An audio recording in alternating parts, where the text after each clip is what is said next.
Students, welcome to my YouTube channel मनीषा's biochem classes.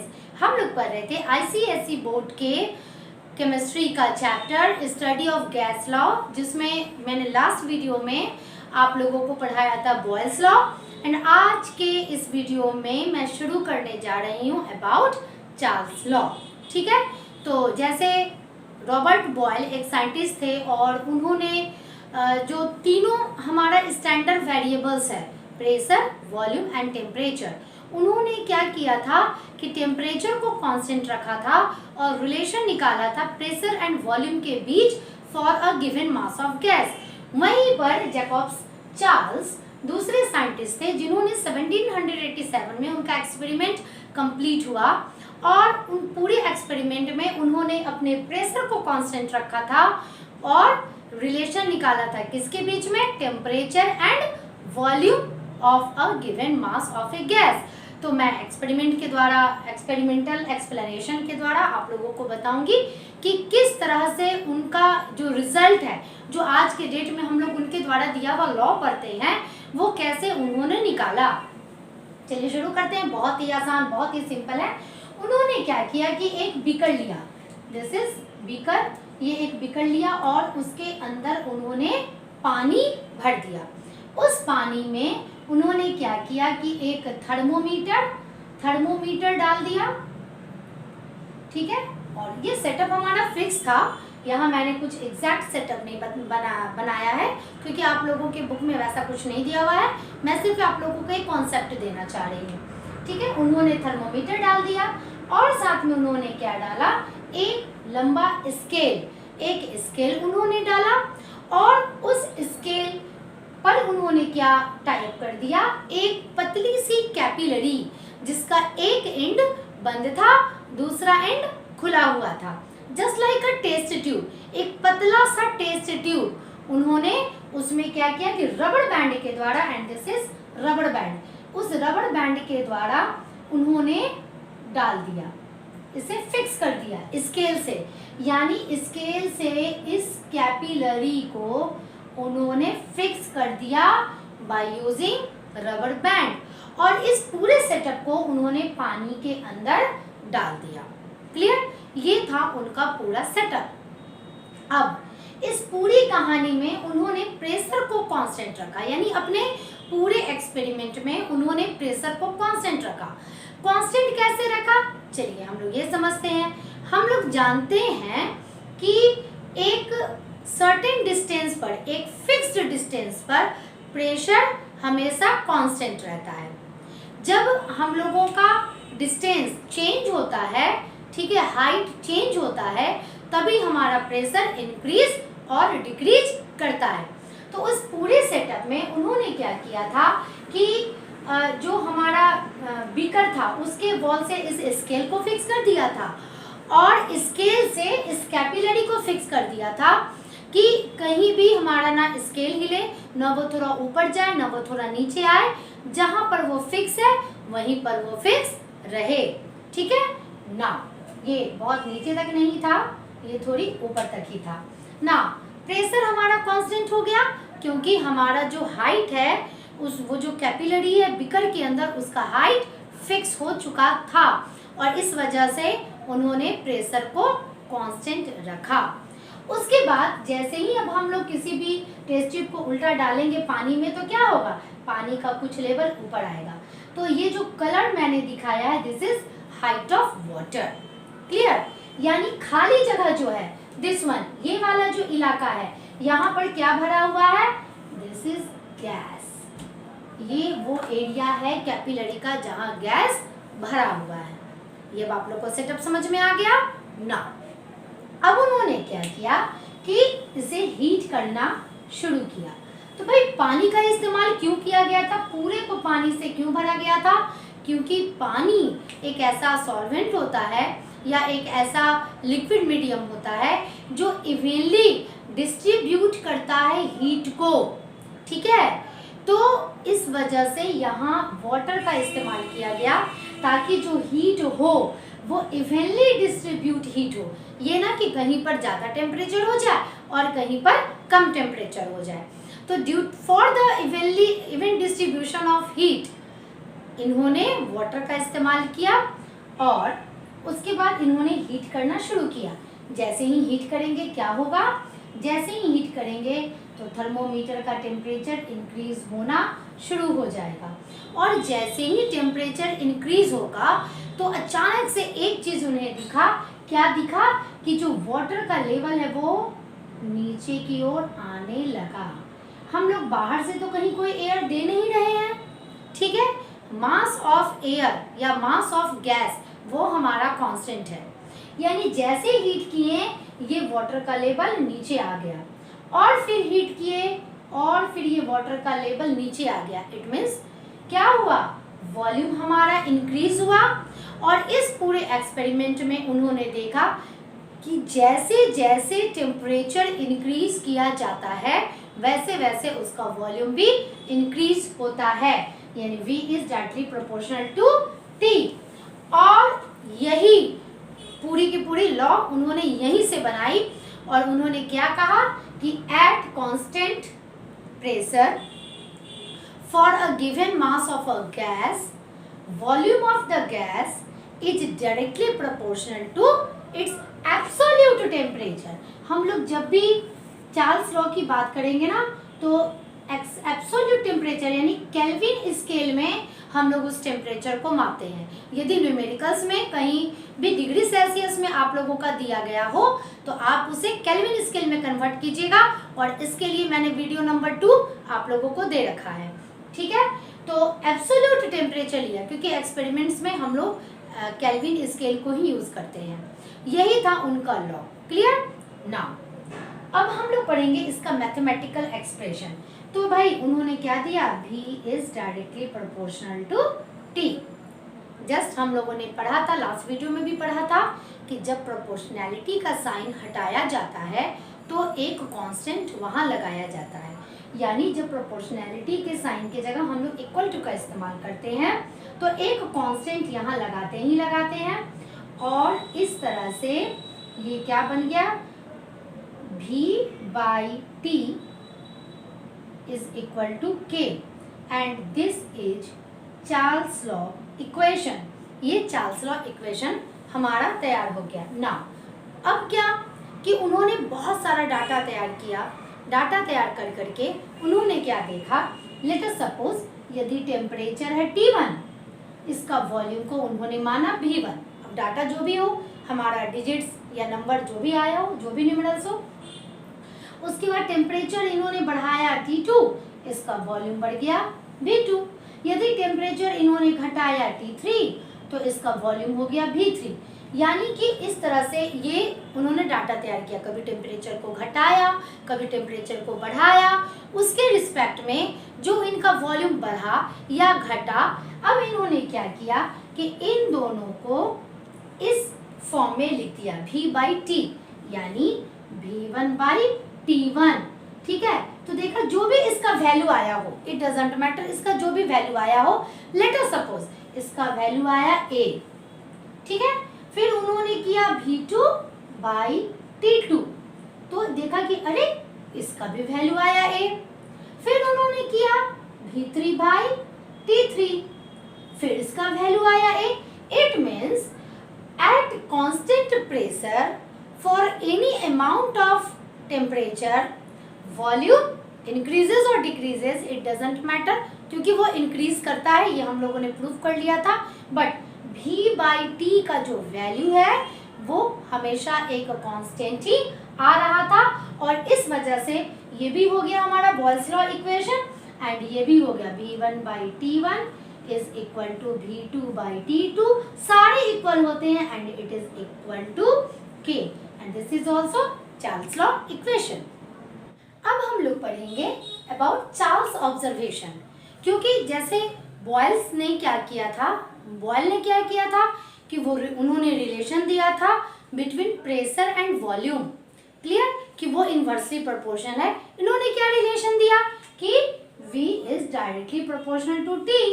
इन्होंने ये हमारा रिलेशन दिया बिटवीन टेम्परेचर एंड वॉल्यूम, यानी डायरेक्टली प्रोपोर्शनल मीन्स क्या, टेम्परेचर बढ़ेगा तो वॉल्यूम भी बढ़ेगा, टेम्परेचर घटेगा तो वॉल्यूम भी घटेगा। क्लियर?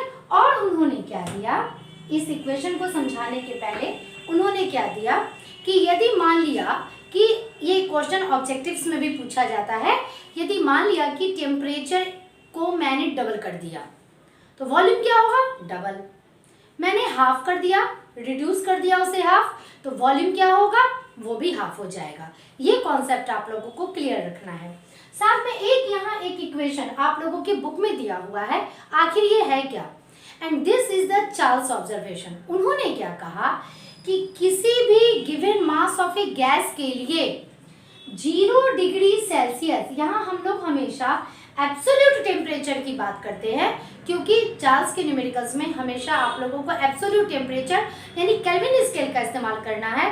तो 273 केल्विन इज इक्वल टू हमारा 0 degree Celsius.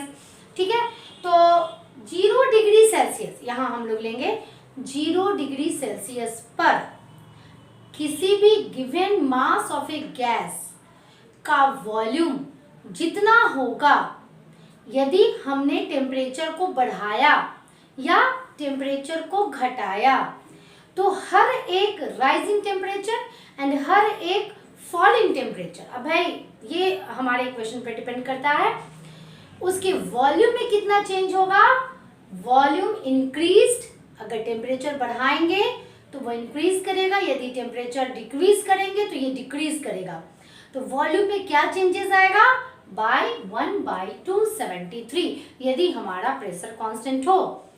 It means let us suppose कि V नॉट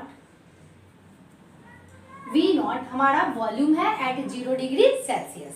क्लियर, हमने टेम्परेचर को बढ़ाया 1 डिग्री सेल्सियस कर दिया, यदि 1 डिग्री सेल्सियस कर दिया तो ये हमारा volume at 1 degree Celsius is equal to, अब चूंकि बढ़ाया तो ये बढ़ेगा, कितना बढ़ेगा, तो ये V नॉट प्लस, ठीक है, V नॉट इंटू टेम्परेचर, जो भी आपका टेम्परेचर है, कितना टेम्परेचर में इंक्रीज हुआ एंड डिक्रीज हुआ, ठीक है, 273। और ये इन्होंने एक रिलेशन दिया, आपको समझना क्या है, आपको ये समझना है कि for every rise and for every fall in temperature when pressure is constant there is increase in volume for every rise in temperature, decrease in volume for every decrease in temperature by 1/273। ठीक है, 1/273 by 1/273 इतना वो decrease करता है या इतना वो increase करता है। और इसी के आधार पर उन्होंने एक इक्वेशन दिया, V नॉट और V0 इसे हम लोग कह सकते हैं volume at 0 degree Celsius, and यदि मान लिया कि हम लोगों ने टेम्परेचर बढ़ाया 1 degree 2 degree 3 degree and 3 degree Celsius, हमने टेम्परेचर उसका इंक्रीज कर दिया, तो जो फाइनल वॉल्यूम होगा वो होगा V यानी volume at T degree Celsius.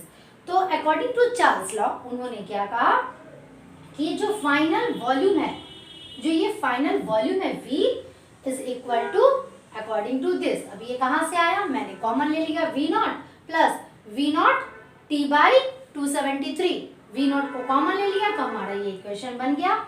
And इस इक्वेशन के द्वारा चार्ल्स ने अपने सारा कुछ बताया और इसी इक्वेशन के द्वारा उन्होंने फाइंड आउट किया था कि यदि टेम्परेचर को डबल कर दिया जाए तो वो डबल हो जाएगा, ट्रिपल कर दिया जाए तो वॉल्यूम ट्रिपल हो जाएगा, एंड यदि वॉल्यूम को रिड्यूस कर दिया जाए half, sorry not volume, temperature को रिड्यूस कर दिया जाए हाफ तो वॉल्यूम भी रिड्यूस हो जाएगा। And this is Charles observation. अब हम लोग पढ़ेंगे graphical representation of Charles law. उन्होंने T एंड V के बीच में चूंकि दोनों डायरेक्टली प्रोपोर्शन थे तो उनका एक ही ग्राफ हम लोगों को पढ़ना है। उन्होंने जब ग्राफ ड्रॉ किया, ठीक है, तो टेम्परेचर एंड वॉल्यूम के बीच में उन्होंने ग्राफ ड्रॉ किया तो क्या पाया कि जैसे जैसे temperature at a constant pressure, pressure यहाँ कांस्टेंट रहेगा and that's why this graph is known as isobar. Iso means constant, bar means pressure, ठीक है। तो आइसो बार इस ग्राफ को कहा जाता है, जैसे कि बॉयल्स के ग्राफ को कहा जाता था आइसोथर्म, यहाँ इसे कहा जाता है आइसो बार। ना तो जैसे जैसे टेम्परेचर बढ़ रहा है वैसे वैसे हमारा वॉल्यूम भी बढ़ रहा है। ये एक स्ट्रेट लाइन हम लोगों को ग्राफ मिलता है। इसे बैकवर्ड पीछे इसलिए लिया गया क्योंकि जब टेम्परेचर की बात हो रही थी तो टेम्परेचर हमारा नेगेटिव भी हो सकता है, ठीक है, वॉल्यूम नेगेटिव नहीं हो सकता, हमारा प्रेशर नेगेटिव नहीं हो सकता, बट टेम्परेचर नेगेटिव भी हो सकता है। तो इसलिए ये दूसरे एक्सिस में भी आ गया। और जब उन्होंने बहुत सारा डाटा कलेक्ट किया और जब ग्राफ ड्रॉ किया तो उन्हें अचानक से मिला एक नया चीज जिसके बारे में हम लोगों ने प्रीवियस वीडियो में भी पढ़ रखा है कि जब -273 डिग्री सेल्सियस, यानी what is it is 0 kelvin, ठीक है। तो इस स्टेज पर आकर यानी इस टेम्परेचर पर आकर हम लोग क्या देखते हैं कि वॉल्यूम हमारा क्या हो गया, 0। क्लियर? ये तो खैर ग्राफिकल रिप्रेजेंटेशन है चार्ल्स लॉ का। इस जगह पर आकर उन्होंने क्या देखा कि हमारे जो गिवन मास ऑफ गैस है उसका वॉल्यूम हो गया 0। हालांकि ये संभव नहीं है, that's why it is a hypothetical concept, it is a theoretical concept. According to practically it is not possible for any gas, for any material in this world। इसलिए प्रैक्टिकली ये कहा गया कि -273 डिग्री सेल्सियस संभव ही नहीं है इस धरती पर, या 0 केल्विन संभव ही नहीं है इस धरती पर, क्योंकि यहाँ पर आने के बाद वॉल्यूम हो गया 0। ऐसा कभी हो सकता है कि कोई चीज एग्जिस्ट करे, कोई मैटर एग्जिस्ट करे और उसका वॉल्यूम हो जाए 0? ऐसा कभी भी नहीं हो सकता। That's why it is a hypothetical concept और इसे ही कहा गया एब्सोल्यूट 0, यानी एक ऐसा टेम्परेचर जिस पर given mass of a gas का वॉल्यूम जो होता है वो 0 हो जाता है। उसे कैलकुलेट भी करके दिखाया गया, volume occupied by any gas at -273 degree Celsius. तो जो जस्ट अभी हम लोगों ने जो इक्वेशन अपना निकाला था चार्ल्स लॉ के आधार पर जो हमारा temperature, let us suppose volume at temperature T, ये हमारा इक्वेशन आया था। यहाँ पर T क्या है, -273 डिग्री सेल्सियस। तो एट -273, क्योंकि यहाँ 273 लिया गया था इसीलिए डिग्री सेल्सियस में लिया गया है इसे। -273 इज इक्वल टू व्हाट, क्या होगा, T की जगह पे हम लोग -273 करेंगे, ये दोनों तो कैंसिल हो जाएगा, बचेगा -1 and V0 is equal to 1 - 1 is 0। यानी इस तरह से उन्होंने कैलकुलेट भी करके दिखा दिया and this temperature is known as absolute 0। Now the gas equation, अब हम लोगों ने बॉयल्स लॉ पढ़ा, चार्ल्स लॉ पढ़ा, इन दोनों का कॉम्बिनेशन इफेक्ट हमारे पास क्या आया यही पढ़ना है इन गैस इक्वेशन, ठीक है। और इसमें P, V एंड T इन तीनों के बीच में रिलेशनशिप कैसे निकलता है यही चीज हम लोग पढ़ेंगे गैस लॉ में, ठीक है। तो बॉयल्स लॉ के हिसाब से क्या है, V is directly proportional to 1/P। Charles law के हिसाब से क्या है, V is directly proportional to temperature. जब इन दोनों को कंबाइन कर देंगे तो हमारा क्या आएगा, V is directly proportional to T/P। अब जब प्रोपोर्शनैलिटी का साइन हम हटाते हैं तो क्या करते हैं, एक कांस्टेंट लगाते हैं, यहाँ हमने कांस्टेंट को K माना है ना, तब हमारा क्या हो जाएगा, PV/T is equal to constant. ये हमेशा इस रिलेशनशिप में जब भी हम लोग for a given mass of a gas उसके प्रेशर, उसके वॉल्यूम और उसके टेम्परेचर को इस रेशियो में निकालते हैं वो हमेशा एक कांस्टेंट आता है। क्लियर? तो अब हमारा जो न्यूमेरिकल वाला फॉर्म है वो कैसे आएगा, let us suppose for a given mass of a gas, ठीक है, उसका प्रेशर जो है वो P1 है, उसका वॉल्यूम जो है वो V1 है एंड जो जिस टेम्परेचर पे है वो T1 है। हमने टेम्परेचर को तीनों में से किसी भी एक चीज को, अब खास करके टेम्परेचर को हमने क्या किया कि भाई टेम्परेचर को घटाया या बढ़ाया, ठीक है। तो घटाया या बढ़ाया, लेट अस सपोज हमारा टेम्परेचर हो गया T2, तो इसके लिए जो प्रेशर है वो हो गया P2 और इसके लिए जो वॉल्यूम है वो हो गया V2। जब इस रेशियो और इस रेशियो को निकाला गया तो क्या देखा गया कि वैल्यू हमेशा सेम आया। वैसे ही बार बार एक्सपेरिमेंट किया गया, Boyle's law and Charles law, इन दोनों के लॉस को मिलाकर, इन दोनों के मैथमेटिकल इक्वेशंस को मिलाकर हमेशा रिजल्ट इनका इक्वल आया। तो इस तरह से एक इक्वेशन गैस लॉ हमारा तैयार हुआ। P1V1 by T1 is equal to P2V2 by T2 is equal to a constant. It means कि ये और ये दोनों आपस में बराबर होते हैं, इक्वल होते हैं। आपको सिर्फ यही याद रखना है, क्योंकि न्यूमेरिकल्स में आपको यही आएगा, इसी की जरूरत पड़ेगी। And this is gas equation. Clear? तो अब आपका गैस इक्वेशन क्लियर हो गया। यहाँ मैंने एक छोटा सा चीज लिखा है, standard temperature and pressure. Standard temperature and pressure यानी कि हमारे जो गैस है, जो गिवन मास ऑफ गैस है, उसका वॉल्यूम सेम रहे, उसके लिए कि स्टैंडर्ड प्रेशर एंड टेम्परेचर मापा गया। इट मीन्स इस जगह पर आके, यानी इस स्टैंडर्ड टेम्परेचर एंड इस प्रेशर पर कोई सा भी गैस हो, कोई भी गैस हो, उसका वॉल्यूम सेम होता है। क्योंकि हम लोग गैस है तो गैस की बात कर रहे हैं, किसी का भी वॉल्यूम इस टेम्परेचर एंड प्रेशर पर कांस्टेंट होता है, सेम होता है। तो कोई सा भी गैस ले ले, ऑक्सीजन ले ले, हाइड्रोजन ले ले, क्लोरीन ले ले, कुछ भी ले ले, ठीक है, इस टेम्परेचर और इस प्रेशर पर आकर के उसका सभी का वॉल्यूम सेम हो जाता है। और वो टेम्परेचर क्या है? दिस इज 0 डिग्री सेल्सियस और 273 केल्विन। और वो प्रेशर क्या है? 1 एटमॉस्फेयर और 760 mmHg। क्लियर? अब हम लोगों को पढ़ना है effect of moisture on pressure. ये सिर्फ आप लोगों को एक बेसिक कंसेप्ट दिया जा रहा है। Effect of moisture on pressure, किसी भी वाटर बॉडी के ऊपर जो भी एयर मौजूद रहता है, वो सिर्फ एयर मौजूद नहीं रहता, यानी वो गैस नहीं रहता, साथ में कुछ वाटर वेपर भी एयर में मौजूद रहते हैं, यानी कि वो ड्राई गैस नहीं रहता है। जितना भी एक्सपेरिमेंट्स हम लोगों ने पढ़ा वो सारे ड्राई गैस के लिए था। तो जो भी ड्राई गैस है वो ड्राई गैस नहीं रहता जब वो वाटर बॉडी के ऊपर रहता है। यानी कि ये एक सेटअप तैयार किया गया, ये सेटअप दिखाया गया आपके बुक में।